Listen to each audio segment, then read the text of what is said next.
Steve, you're on with Brian. Hey Ryan, how's it going? Going great. How are you? I'm good. Thanks for taking the time tonight. I know it's getting kind of late, but I appreciate you doing the interview tonight. No problem at all. All right, well, it seems like things are coming full circle for you here because when I first saw you fight, I was at the final Strikeforce show in Oklahoma City. Then you had a couple of fights for Battlegrounds in Oklahoma, and now here you are with Bellator. You're back in Oklahoma again. Yeah, seems like that state can't get enough of me lately. That's very true. And the last time I saw you fight, I actually interviewed your dad that night, and I talked to him about your fight with KJ Noons, and he and I both categorized it as the classic grappler versus striker fight. But how do you see this fight with Dakota Cochran? What do you think it's going to be like? I think it's a grappler versus grappler fight, really, first and foremost. He comes out throwing heavy, likes to kick. He throws a big overhand, but his bread and butter is that takedown, ground and pound.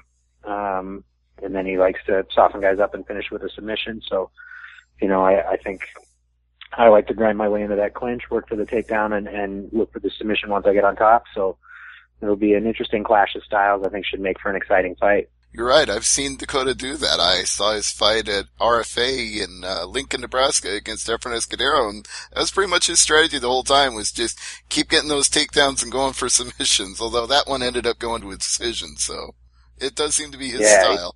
Go ahead. He pushes a good pace and he pushes a good pace and breaks guys down. So I got to be ready for that and be ready to match that pace and hopefully make him fade before I do and get in a position to win the fight. So how are you liking your Bellator experience so far? Obviously, you're pretty happy since you got your win in your debut, but compared to where else you've been, because you've been to Strikeforce, UFC, Battlegrounds, you've been all over the map. So how's Bellator compare?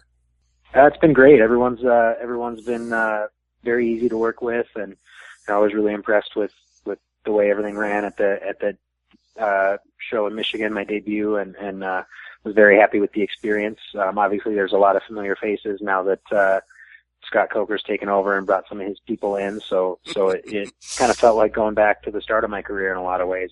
It's got it's not exactly the same, but a similar feel to the old Strikeforce Challengers days, and I've really been enjoying it. I feel very comfortable, and I'm excited to have the opportunity to work with them all again. Yeah, I guess it's perfect timing for you, considering you came in just after Bjorn Rebney left. So really, like you said, it is kind of a throwback to Strikeforce in a lot of ways. Absolutely. Think back to those Strikeforce days, and you got off to that very promising start, and then Strikeforce was bought out by UFC. Do you feel like maybe that was too early for you to be in UFC, that it was not good timing? It definitely made the learning curve a lot steeper. I think if things had stayed the way they were, I would have been brought along a lot more slowly, but it also, I got to rise to those challenges and took on some tougher guys than I probably would have that early in my career, and got a lot of confidence out of those fights with Connor Hune and Joe Duarte and KJ Noons, and those were really big growth experiences for me, and I definitely wouldn't go back and change anything about it. I was happy with the way it turned out. Obviously going 0-2 in the UFC was a bummer, but I'm very happy with where I am now and looking forward to this next phase.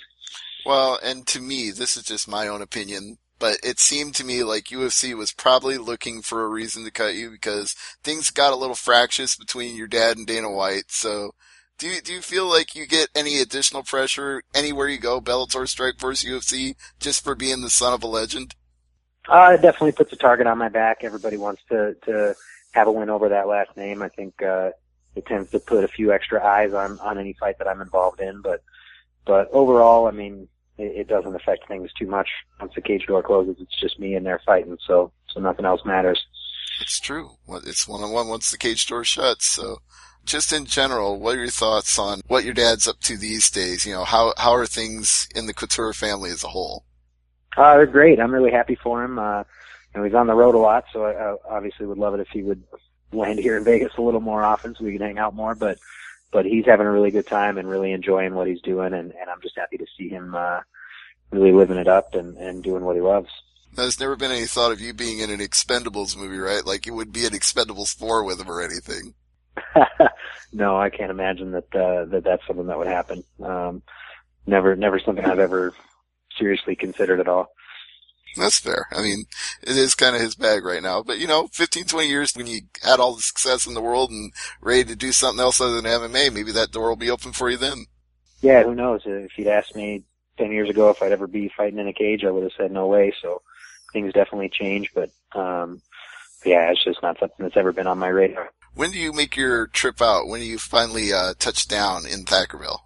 I fly out a week from Tuesday, so coming up on the last hard week of training here at home, and then we'll just be dealing with travel and getting the weight where it needs to be and all those last-minute preparations. Well, what is your weight right now? What do you usually walk around at before the fight?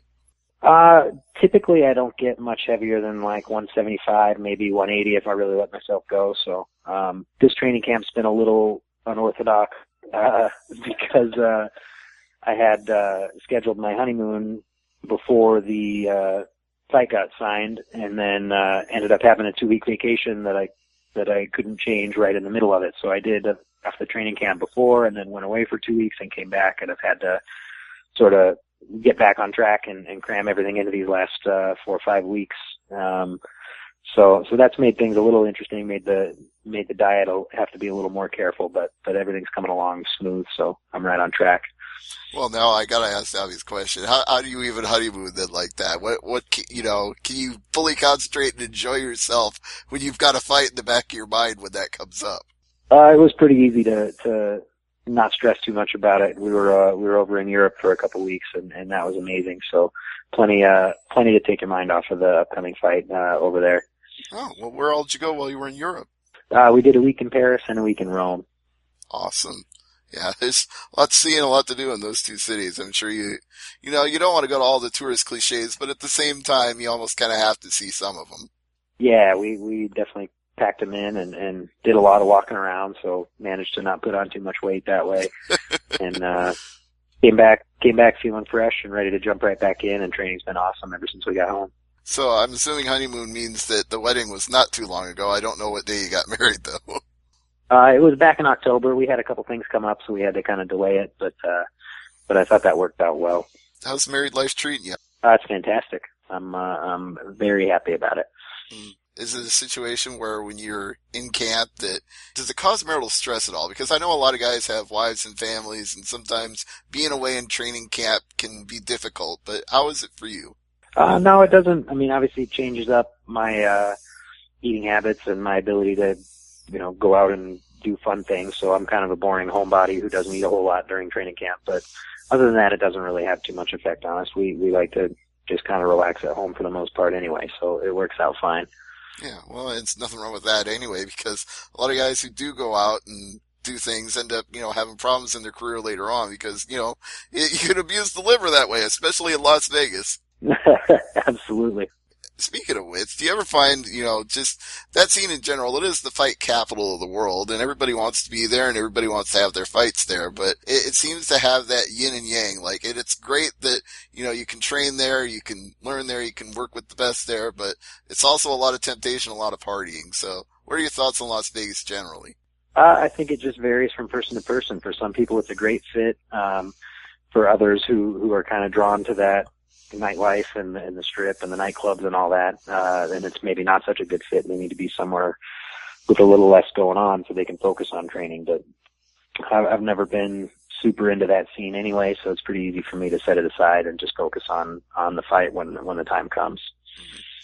It's kind of funny for me being out here in the Midwest, is people always used to say, go to Bettendorf, there's nothing going on out there. It was like the implication was, oh, the entire Midwest is boring, it's a great place to train.